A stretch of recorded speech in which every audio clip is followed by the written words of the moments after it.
Today's program has been brought to you by Whole Foods Market, a dynamic leader in the quality food business, a mission-driven company that aims to set the standards of excellence for food retailers. For more information, visit WholeFoodsMarket.com. This special program was brought to you by the Dairy Farm Families of Wisconsin. You're listening to Heritage Radio Network, broadcasting live from Bushwick, Brooklyn. If you like this program, visit heritageradionetwork.org for thousands more. About food, we talk about music with musical dudes. Finger on the pulse, snacky tunes.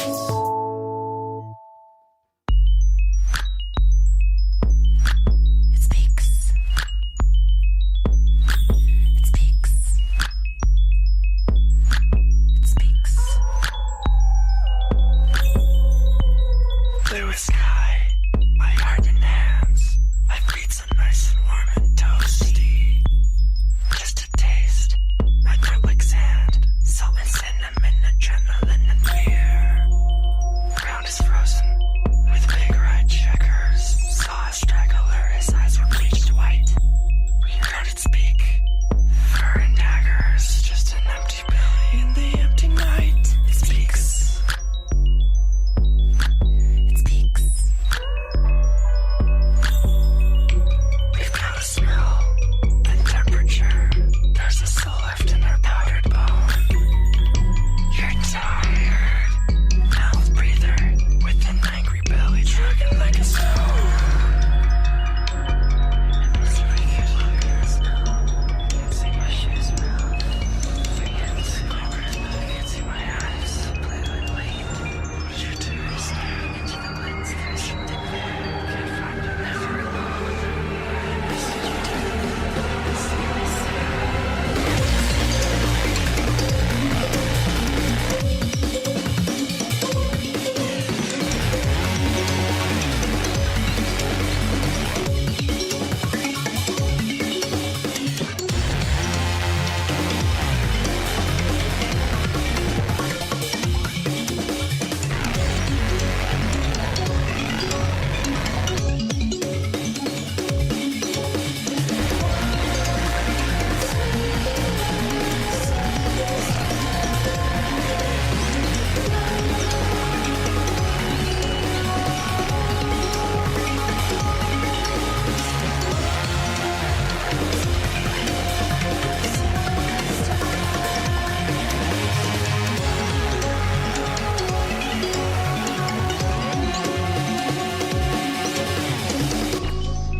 Lines are spicy, fogs rolling in, apples burning in the hanging mouth aghast. Bloody roast, beef, mineral, cinnamon, and all the rest is in the past. Speaks. It speaks. It speaks. It speaks.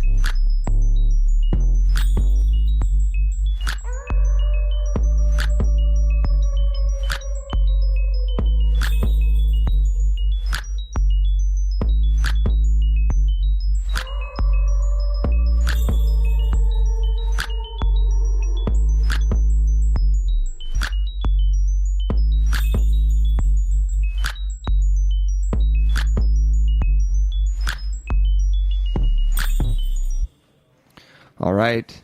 Welcome to Snacky Tunes. I am one half your host, Greg Bresnitz. Darren is out of town this week down in New Orleans. A little bit jealous. We both thought we had the same shrimp, crab, lobster allergies. Turns out he's no longer allergic. So, twins, I guess only in blood, not in spirit. We have a great show today that was just Wolvves. They'll be on later to talk about the new EP, what it's like to be siblings in a band. But first, we have Big Apple Barbecue live in the studio. Jean-Paul Bourgeois. Perfect. And Amy Mills. BFFs. And I feel like the B maybe stands for barbecue, but... Wow, that's clever, yeah. Yeah.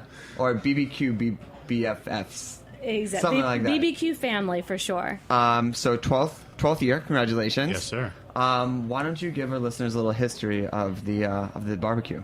Well, 12 years ago, in the pouring down rain, 6,500 people showed up to the Big Apple Barbecue. Of course, and it was just a couple vendors there, maybe just Blue Smoke, but showed up in the rain. This year, we're expecting over 140,000 people, man, and I am just so excited to be a part of that and represent Blue Smoke in this festival and represent Louisiana with our dish, and it's going to be a blast, and I'm really looking forward to it. Well, let's take a step back. What's the prologue, if you will, to get to those 6,500 people in the rain? Like, how did this all kind of come about? Well, this came about really, as the brainchild of Danny Meyer, Union Square Hospitality Group, along with my dad, Mike Mills, and a few other founding pitmasters, Chris Lilly, Ed Mitchell, and Rick Schmidt. And the idea was really to have this block party, an old-fashioned block party that was going to become a celebration of regional American barbecue.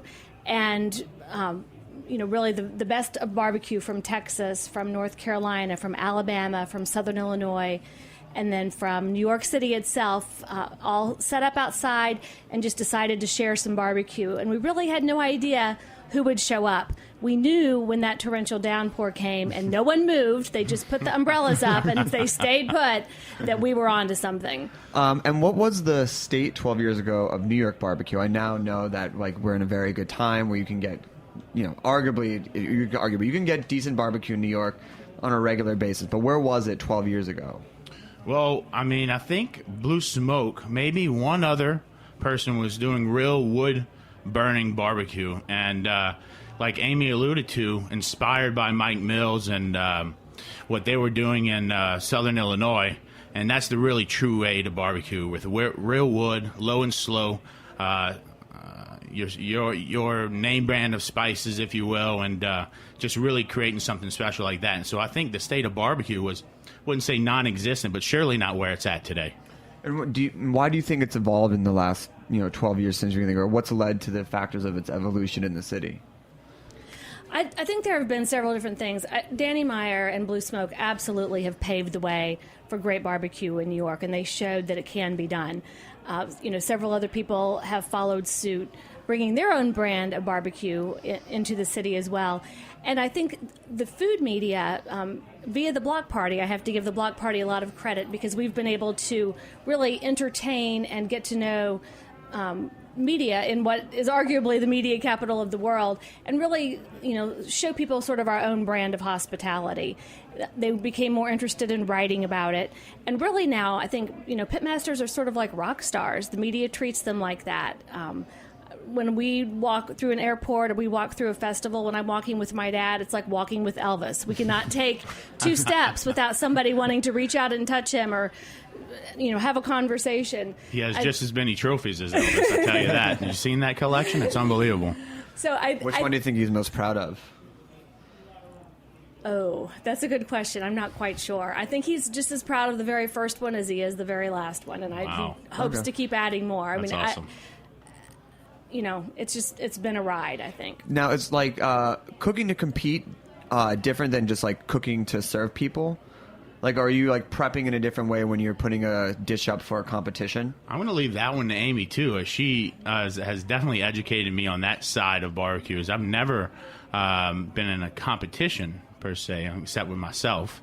But Amy, what do you think about that? It's absolutely different. What I love about the Block Party is that it's not a competition; it's a celebration. A competition, and you'll see that on shows like Barbecue Pitmasters and some of the other, barbecue shows that are capturing America's attention right now. But you're cooking for sort of what we call the one bite wonder. Judges are taking one bite of something and they need some intense flavor. They're steaming ribs, they're covering them with parquet margarine and brown sugar and all kinds of sauce. The flavor profile swings very sweet. Honestly, if you ate a rack of those ribs, you would be sick. But for one intense bite, they are serving a purpose. But I don't want people to think that that is what we cook at the Block Party, or that what you should be cooking in your own backyard. Yeah. Mm-hmm. No, it's like it's 2 different purposes, and I was curious. Exactly. So for the evolution, 12 years ago to today, it's like where, how has it evolved and grown, and, what was something you maybe saw in the early days that kind of either took a backseat or kind of got changed out and switched up? Well, the evolution has been people. We started off with 5 of us in front of Blue Smoke and 6,500 people. I think that those numbers topped 140,000 last year. The people just keep coming, and the pitmasters, we've had to add many more pitmasters to the lineup to accommodate that. And it's an incredibly special thing to see all of these, really the best of all these regional people come, and each person sort of has their little, they're people who are the first in line every year. People who are from Memphis and Southern Illinois, all of Illinois, and even into Missouri, flock to us. They certainly enjoy all the barbecue, but they come by to say hi and eat at 17th Street for sure. And I think each person has that. There are so many expatriates here in New York City, and everybody can sort of get a taste of home at the block party, which I think is really neat. I think that what's special and what's remained the same is that, they closed down Madison Avenue. We get to sit there at night in a lawn chair drinking a beer and have cars are whizzing by you. It's really a very surreal experience to be out all night, people wandering in and out, chatting with you. I think really what's happened is that it's just gotten bigger and better. I like to piggyback on that and just say the amount of people, obviously this is New York and it's a tourist capital of the world, and people are literally scheduling their trips, their vacations around the Big Apple block party, wanting to get just a little taste and a little glimpse of the barbecue South and the barbecue world in the United States. And I just think it's awesome that you can have people from Korea, India, England, all come to New York for this one festival, and it not only brings your family and friends around this Madison Square Park at the dinner table, but it brings people from all over the world to experience something that this country does so well. I mean, when did you first start having international people show up? Well, I would say they showed up from day one. We would have people asking us, "Is there a pork in this item? Do you have anything I can eat? Because we don't eat pork." Within the last few years, there's actually a group of Germans who came. They read Peace, Love, and Barbecue. They traveled to Murfreesboro. We told them about this festival. They've come for 2 years, and last year on Friday night, they were gathered around our tables helping us trim and dust ribs. So they wanted to come not only to experience it and to meet all of the people, but they wanted to get their hands dirty and help out, too.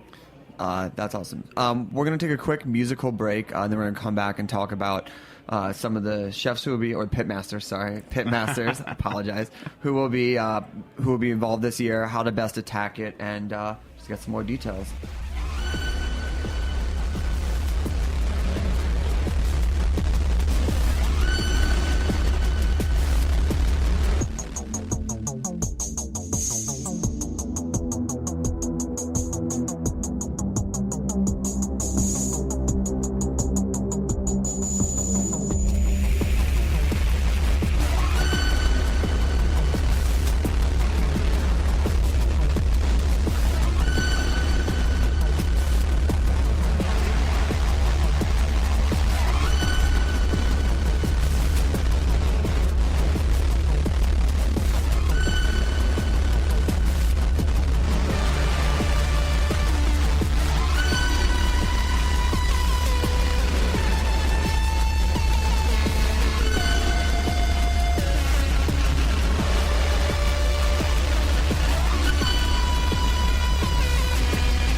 All right, we are back.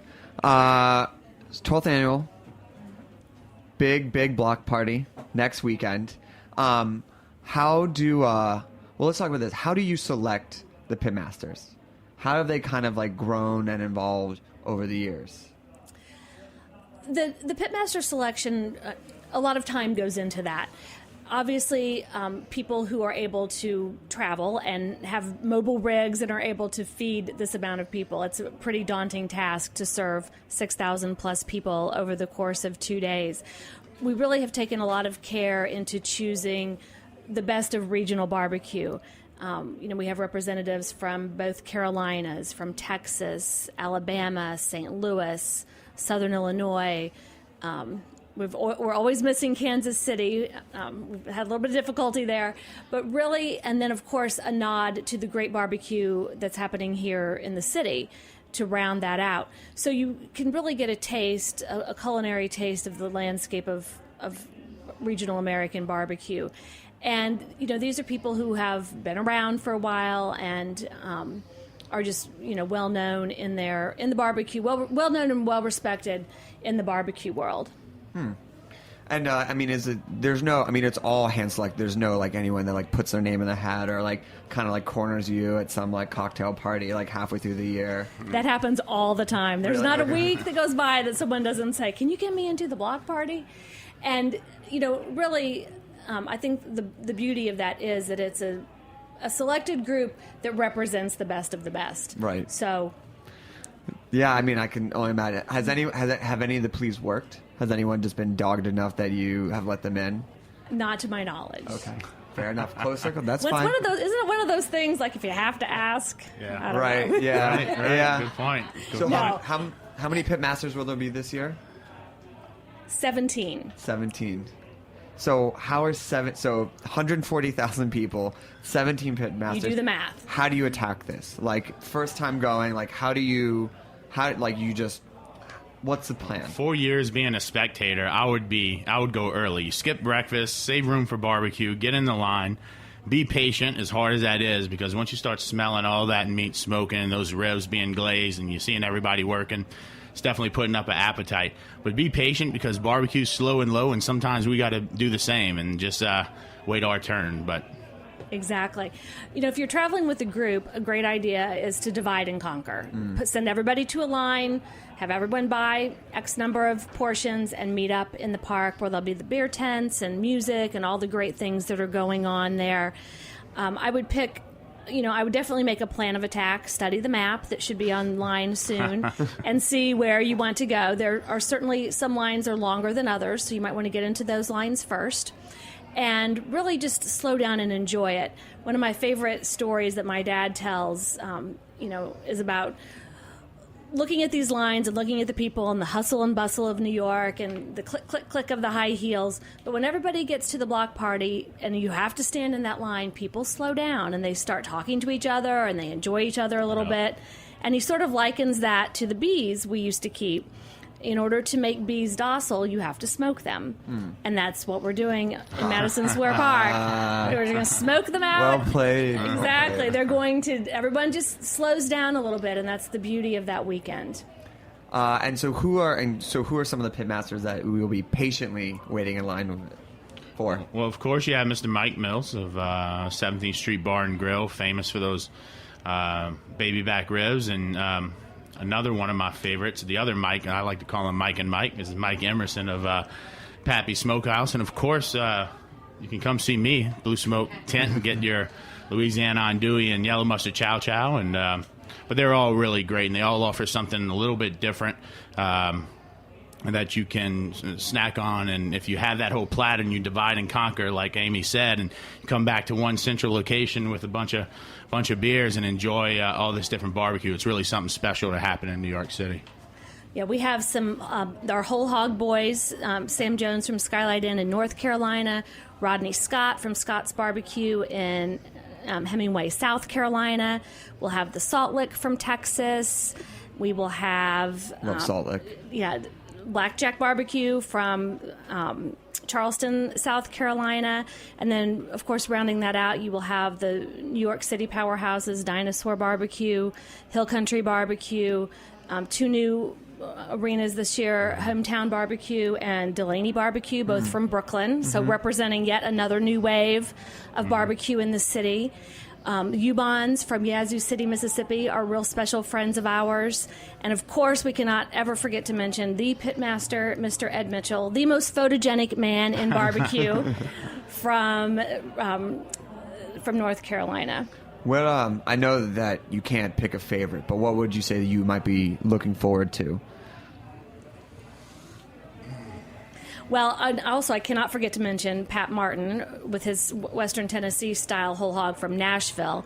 And I am really excited that he will be next to me, as well as Chris Lilly on the other side, who recently just won an unprecedented 4th World Grand Champion at Memphis in May. So shout out to Chris. I'm right in the middle of those two boys, so I'm sure that I will be enjoying their barbecue. That's a great question. And she mentioned Ed Mitchell, and I'm just more... Of course, I'm excited to get a bite of that whole hog, but just to sit down and talk with him and kind of shoot the breeze a little bit with him and learn from a master is going to be something really awesome for me, being a newcomer to the festival myself. That's amazing. So where can people get tickets, information, study the make a game plan? Right online at BigAppleBBQ.org.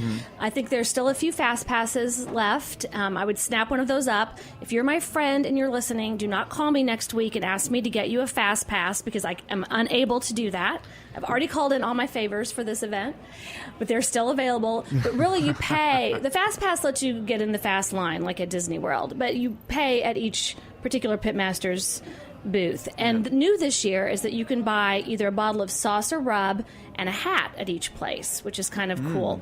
And by popular demand, there will be event t-shirts that were not last year, so they will be in the middle of the park or wherever that merchandise tent is. Amazing. Well, thank you so much for coming on the show. We look forward to trying this all next week.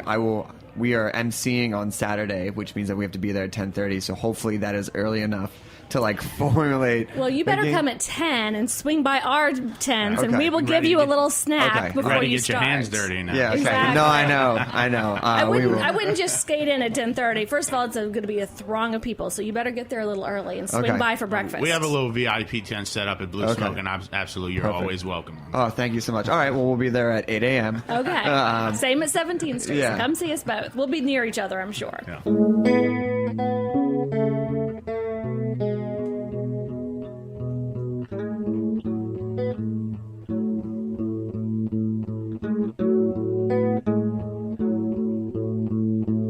I just wait around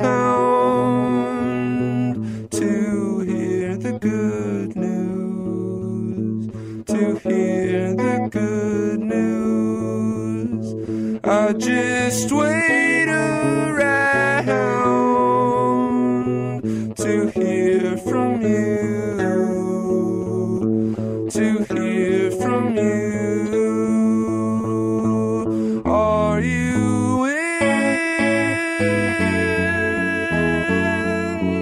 the mood? Oh, I think I said the wrong thing.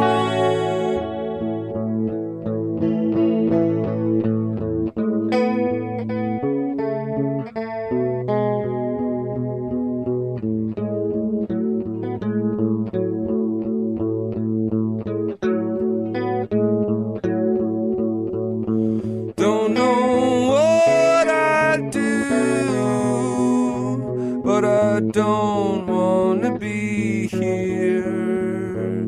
Don't wanna be here. I just wait around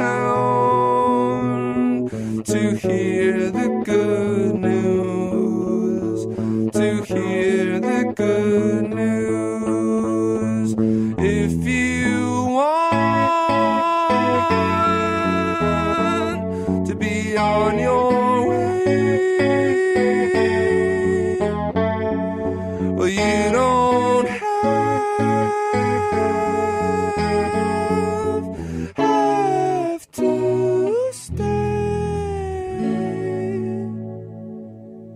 I want to welcome Wolvves into the studio.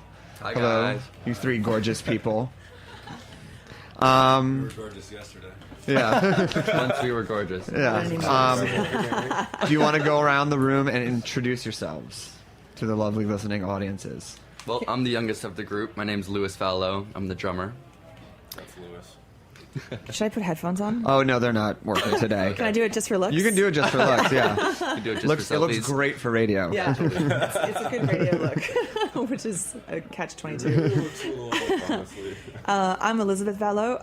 I'm the vocalist and songwriter, and the only sister in our clan. That's true. Only girl. Only female in my crew. Yeah, you can do whatever the fuck you It's want. the internet. Yeah, it's the internet. Oh, sweet. Sweet. Okay. Yeah, I love the internet. I love curse words. Yeah. I am the narrator, and I'm averse to proximity effect, so I'm going to sit back in the chair. My name is Joshua. Oh, okay. I'm the oldest man in this room, and Elizabeth and I are one man. Yeah, we're twins. And Lewis. One man, one bubble. Were you really twins? Yeah, no, Josh Oh. and I are twins, and Lewis is not. Well, I mean, unfortunately, my brother, who's not here, we are also twins. You're How have we not awesome. covered this before? Because we're not identical, we're fraternal, Yeah. so sometimes it doesn't come up. Also, Yeah. we forget. We just think that we're the same person. But it's not that we don't forget everything. It's Yeah. not like it's not special. But it's not just the three of you, right? There's other siblings. There's other siblings. Have they auditioned for the band? And you're like, no. I mean, We've In a heard a way. couple tapes, In a way. seen some dance routines. Thanksgiving is like really tense. Yeah, Yeah. Right. folks are a little nervous. No, actually, there are 6 of us. There are 5 boys and me, which Wow. is pretty fucking radical. Yeah. And they all actually have their own musical projects, so they might be a little jealous of Wolvves, but they're all rocking on in their own way. Are you going to do the thing where like all the bands just kind of like open up for each other and play around? yeah, that's Well, actually on the calendar. Funny that Okay. you mentioned that. Friday, actually. So that's actually my last time. question of every episode. So we'll do last Question first. Yeah. So what's Here the we go.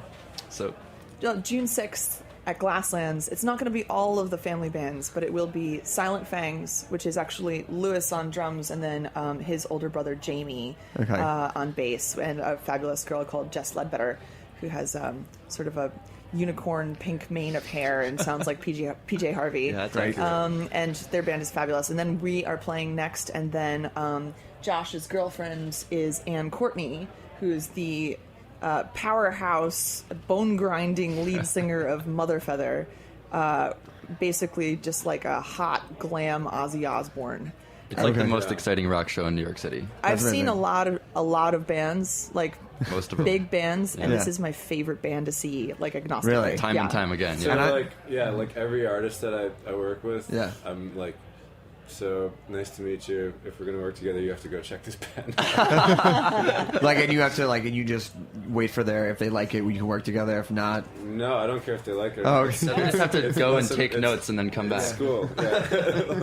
Yeah, he Go actually check this out. before he and Ann were together actually, and as we were just starting Wolvves. Well, actually, we were starting our previous band called Owls, but I'm not going to get into that because it'll confuse. is that things. Owls with 2 W's? Yes, it is. Yeah. Oh, just for all the listeners, it's Wolves with 2 V's. Yes. So, which I applaud the Google ability of the name. It's very Googleable, and it's if you really want to get to us straight away, just go to wolves.com, WOLVVES.com, and that'll My take you God. right to the portal. Well done. Yeah, yeah. Well done. Thanks. Very modern band. plugs. That's right. But so when we were starting the band, he took me out to see Motherfeather, and it was before he and Ann were together, so it's kind of ironic.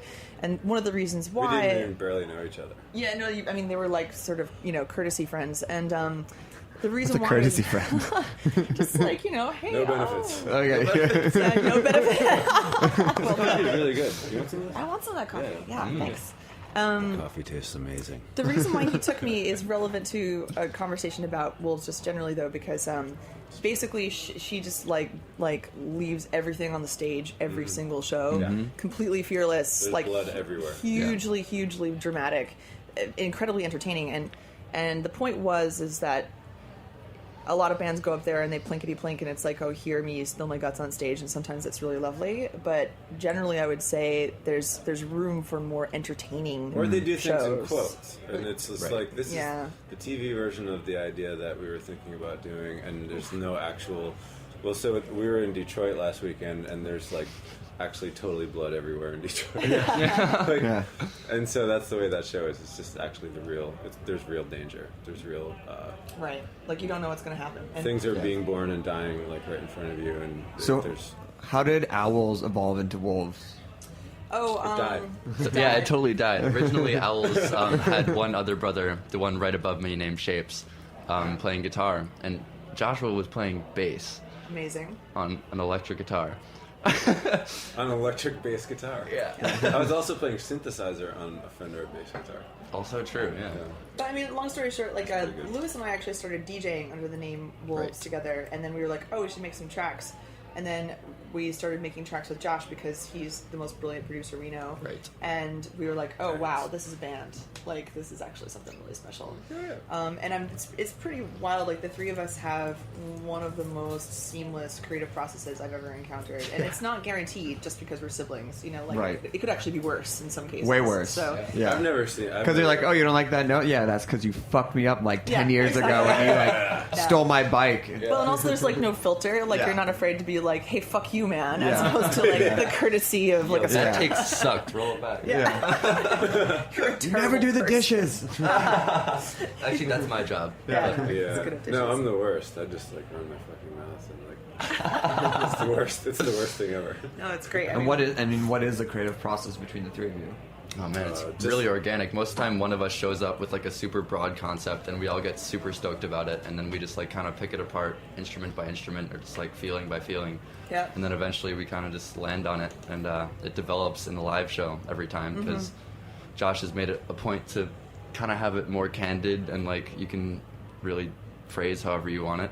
So even if we're playing the same recorded song, we get to take, you know, a new variety and new variation on every tape. Well, we're going to play a track from the EP. This one, we opened the show with It Speaks, but this one is called White on White from Wolvves on Snacky Tunes. Can I tell you something really quick about it? Oh, yeah. So absolutely. we have a big, gigantic, expensive music video coming out, and it's going to be launching on flaunt.com in July. Keep plugging. It's keep plugging. With Daphne Guinness, David going to LaChapelle. It's going to be bananas. We have to play a show in LA, right? We're going to play a show in LA. After Yeah. the cases. Well, here's a track, Paint our cases. White on White.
We on the night train riding with our heads cocked back. We in the night rain running till your back's all cracked.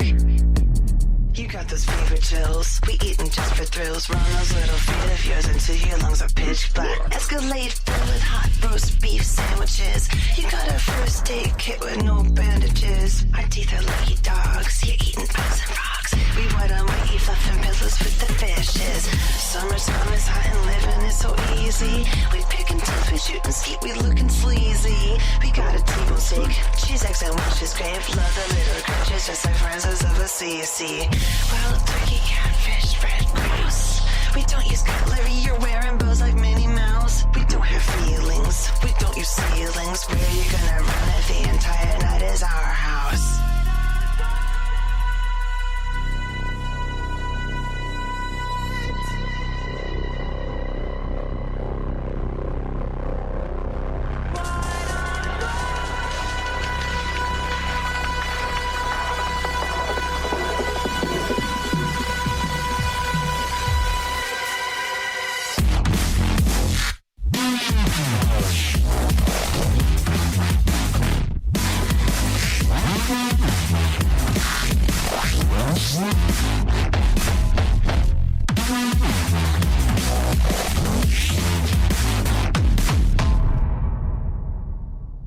That's it. That's it. Not enough time to finish that conversation. Yeah. That's all right. Welcome back, Wolvves, on Snacky Tune. So, how would that song differ from the live version to what we just heard? Not much. Yeah, that one we played down pretty accurately. I've been playing different chords in the break lately. It's kind of fun. Yeah. The form's the same. Some of our songs I've engineered to be Modular. sort of like modular, and then they can be longer or shorter, and the forms can change. One of our newest songs, the form is different almost every time we play it. We just fill it out. He and I cue each other and stuff. Yeah. We added a rap at the beginning, like right before the last show. We added a total rap at the beginning. That one just plays down now. We're a little like, well, we're like deep hip hop fans. When we were growing up, there was a weird thing where we weren't really allowed to listen to pop music, but somehow my mother, who's like sort of a linguist, like she's obsessed with language and poetry and literature, she became very interested in hip hop in terms of it being urban poetry. Sometimes I don't think that she was listening to the lyrics carefully enough, Right. but she had this idea in her head about it being a significant cultural document. Yeah, I think you can thank Lauryn Hill for that, actually. Lauryn Hill actually Yeah. was the breaking. Yeah, totally. So She loves Lauryn Hill. but so somehow we were kind of allowed to sneak hip hop into the house. But and like, what pop music was banned? Oh. Lisa Stansfield. rock, R. Kelly. Michael Jackson, R. Kelly, like definitely. And what was the reason behind it? It's filthy. yeah, we were raised as super Catholic. Oh, Like, okay. yeah, like okay. everything was very. So, what type of music were you besides hip?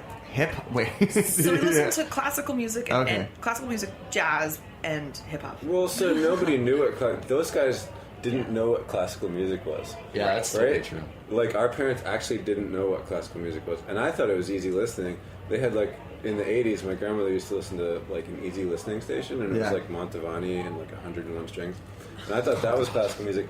And then one day on college radio, I heard a Beethoven sonata when I was like 11, and I was like, "What the hell is that?" So then I started playing classical music, and then they were like, "We like classical music." Yeah, we actually taught them about classical music. So Josh Definitely. and I started playing piano pretty young and got obsessed, like really serious.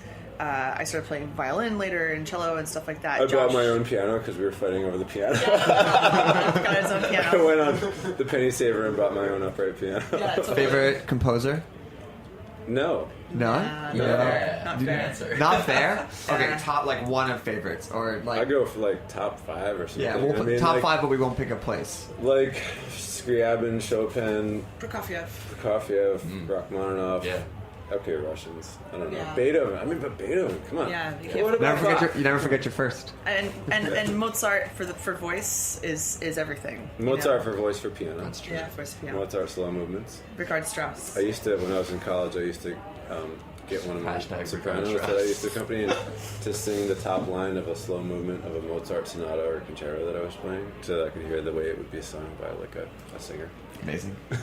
And so then when were you finally introduced to pop music or in your life? Was it when you left the house or? Spotify. No. With the introduction of Spotify. I mean, I started shoplifting rock tapes from the local Strawberries and stuff like that pretty early, and then hiding them from my mom, which was pretty awesome. Lots of hip hop, and then we both. I mean, he went to Eastman School of Music, proper musician, and I went to school for graphic design, art design, stuff like that. And so we both got into electronic music really early and started raving and going deep and traveling. She brought me records from the UK in 1997. Yeah. Groove Rider. They Yeah. didn't even have it here. Breakbeat Science didn't even have it yet. No, I smuggled him back drum and bass records from London. I was went like, to what? school in London. Okay.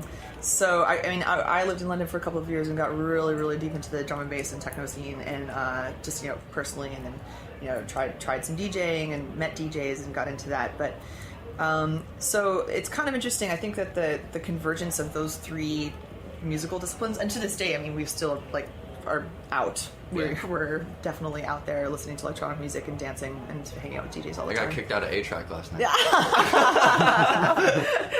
How'd you get kicked out? Speak for yourself. Yeah. But those three disciplines kind of inform Wolvves a lot, actually, because there's very strong old school hip hop sort of references. In the lyrics themselves, we sometimes drop hip hop references. There's also Biggie local- lyrics in White on White, There's local considerations. and there's local considerations, and then We love New York. and we love New York New City. York. Yeah, Right. But classical forms. from I New just York. had, and then techno. no joke, I New just York. had, my 10th friend inform me that they're moving to LA this Oh, really? week. And I mean, it's work stuff, whatever. I mean, I'm going to miss her, and I don't begrudge her for it. But then at the end of the day, it's like, I did that. yeah? And then, did. okay, why'd you come back? Obviously. Goddamn He's not an homesick. idiot. Exactly. Because I'm not an idiot. Yeah. Don't get me wrong. Well, that's not true, but- I really do love, Sucker. I'm not a goddamn sucker. I really do love LA, but it's not. LA is for quitters.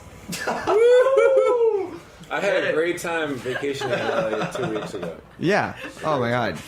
Yeah, when I was out with Benjamin, we had a great time. Yeah. But then I we love came LA, home. don't get me wrong. Yeah. No, I love LA too, but I don't. It's not.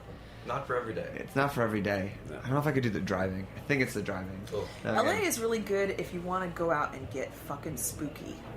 Yeah. I want to get a weird bungalow in Malibu and never leave the house during the day. I think it's a Like good go out idea. and night drive. You know what I mean? Yeah. I think I that want to go driving with Max I want to go driving with Max with too. his headlights off in the canyons. Yeah, I'm in. That's wild. He Yeah. keeps talking about it. I'm like, I'll show you my East Coast shit and you show me your West Coast shit. Let's do it. He grew up in Topanga. I know. It's deep. He's Yeah. really deep with it. Hi, Max. So we're gonna play another track off of the EP called "Spoken City," Oh, this is and the yeah, there's only 4. You can see where this is going. Yeah. Well, we get some classical references in here too. So. Okay, we'll deconstruct the song after we hear it. Awesome.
So no deconstructing the song. I One just don't even know one where to start. insight. Like we were just listening to it, and Actually, I'll talk a little bit about it. Okay. So, at the beginning of Wolvves, Elizabeth and I showed up to rehearsal one day, and we were kind of like picking out a couple different concepts for a new song. And then I had remembered the night prior, Josh pulled up some strange instrumental version of that song that he had made months ago. that's the version. That's the version. It's, Yeah. it's still not done. Yeah. So we like hacked it up a little bit, and then he was just like, "Hey, can you sing?"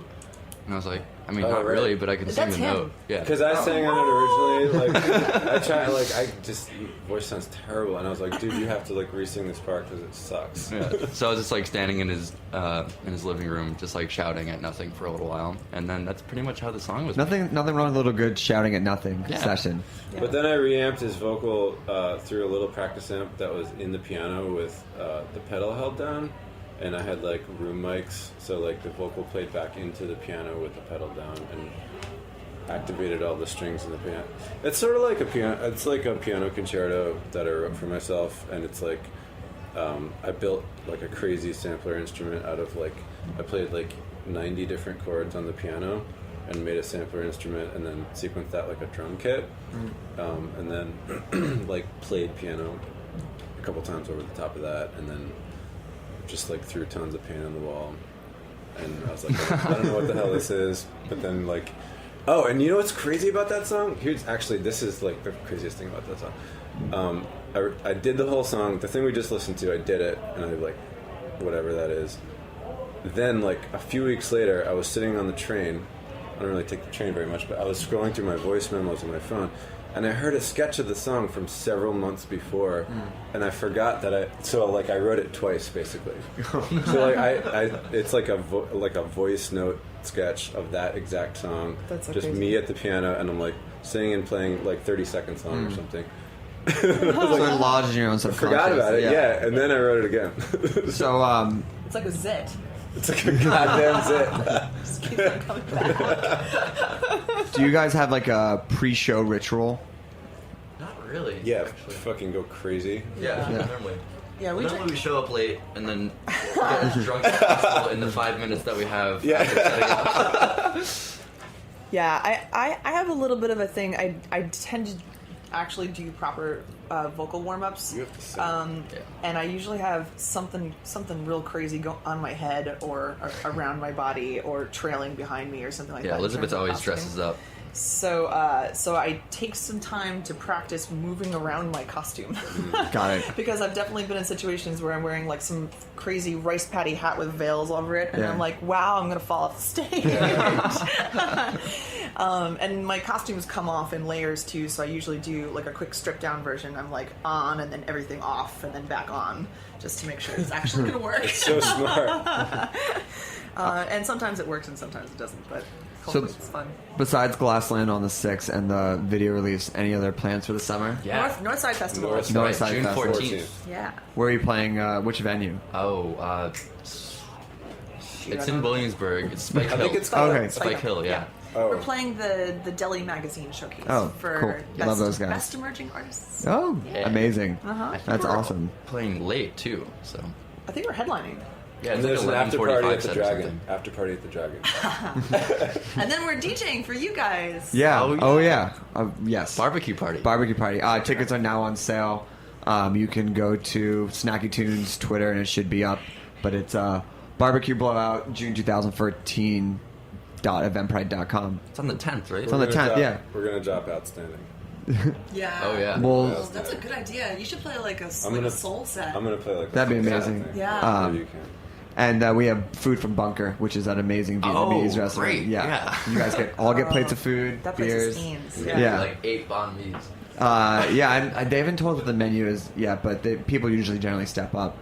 So I want to make sure that we have time to play the last song on the EP, but where can people, we already said wolvves.com, but Twitter, Instagram. A lot of it's at Wolvves NYC with 2 V's. Was Wolves taken on most? on most feeds. Yeah, I'm gonna talk some shit. So there's there's like a little high school band out in Phoenix that's also called Wolvves, and we're waiting for them to die. Bitches. Word up. Take that. Yo, get at me. Get at me. Actually, get at me.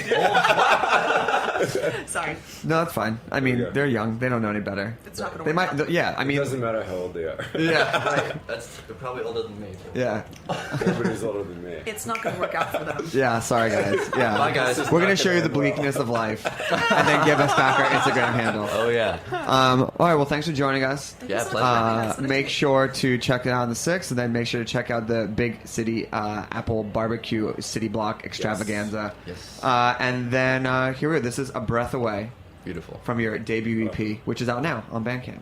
Written by Eve Vallow, Elizabeth Vallow. Thanks. That's right. All right. We'll see you next week.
food.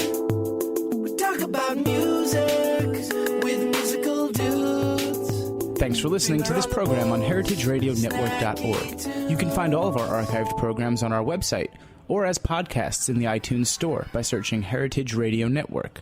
You can like us on Facebook and follow us on Twitter at heritage_radio.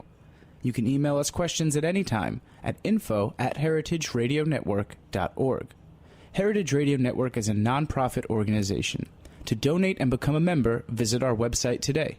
Thanks for listening.